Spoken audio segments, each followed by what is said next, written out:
ಆಹಾರ ಮತ್ತು ನಾಗರಿಕ ಸರಬರಾಜು ಮತ್ತು ಗ್ರಾಹಕ ವ್ಯವಹಾರಗಳು. ಹಸಿವು ಮುಕ್ತ ಕರ್ನಾಟಕ ನಿರ್ಮಾಣದ ಕನಸಿನೊಂದಿಗೆ ನಮ್ಮ ಸರ್ಕಾರದ ಇಂದಿನ ಅವಧಿಯಲ್ಲಿ ಉಚಿತ ಅಕ್ಕಿ ವಿತರಿಸುವ ಅನ್ನಭಾಗ್ಯ ಯೋಜನೆ ಜಾರಿಗೆ ತರಲಾಗಿತ್ತು. ಈ ಬಾರಿ ನಾವು ನೀಡಿದ್ದ ಭರವಸೆಯಂತೆ ಹೆಚ್ಚುವರಿಯಾಗಿ 5 ಕೆಜಿ ಆಹಾರ ಧಾನ್ಯ ನೀಡಲು ತೀರ್ಮಾನಿಸಲಾಗಿದೆ.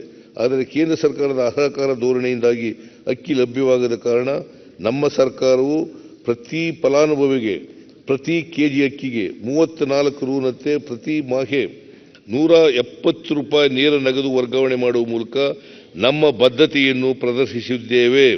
ಜನವರಿ 24ರ ಅಂತ್ಯದವರೆಗೆ 4,02,00,000 ಫಲಾನುಭವಿಗಳಿಗೆ 4,595 ಕೋಟಿ ರು ವರ್ಗಾವಣೆ ಮಾಡಲಾಗಿದೆ. ಡಾಕ್ಟರ್ ಮನಮೋಹನ್ ಸಿಂಗ್ ಅವರ ನೇತೃತ್ವದ ಯುಪಿಎ ಸರ್ಕಾರ ಅವಧಿಯಲ್ಲಿ ರಾಷ್ಟ್ರೀಯ ಆಹಾರ ಭದ್ರತಾ ಕಾಯ್ದೆಯನ್ನು 2013ರಲ್ಲಿ ಜಾರಿಗೆ ತರಲಾಯಿತು. ಪಡಿತರ ಮತ್ತು ಆಹಾರ ಧಾನ್ಯ ವಿತರಣಾ ವ್ಯವಸ್ಥೆಯನ್ನು ತಳಹಂತದಲ್ಲಿ ಬಲಪಡಿಸುವ ಮೂಲಕ ಜಾಗೃತಿ ಸಮಿತಿಗಳಲ್ಲಿ ಜನರ ಸಹಭಾಗಿತ್ವವನ್ನು ಹೆಚ್ಚಿಸಲಾಗುವುದು. ಇದರಿಂದ ಆಹಾರ ಭದ್ರತಾ ಕಾಯ್ದೆಯ ಪರಿಣಾಮಕಾರಿ ಅನುಷ್ಠಾನ ಹಾಗೂ ಹಸಿವು ಮುಕ್ತ ಕರ್ನಾಟಕದ ನಮ್ಮ ಆಶಯವನ್ನು ಈಡೇರಿಸಲು ನೆರವಾಗಲಿದೆ.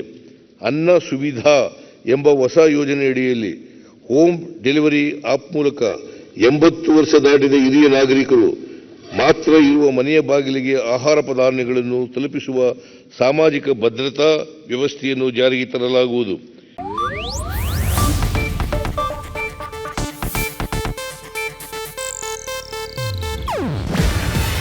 ಇದು ಏಷ್ಯಾನೆಟ್ ನ್ಯೂಸ್ ನೆಟ್ವರ್ಕ್ ಪ್ರಸ್ತುತಿ. ನೀವು ನೋಡ್ತಿದ್ದೀರಾ ಏಷ್ಯಾನೆಟ್ ಸುವರ್ಣ ನ್ಯೂಸ್.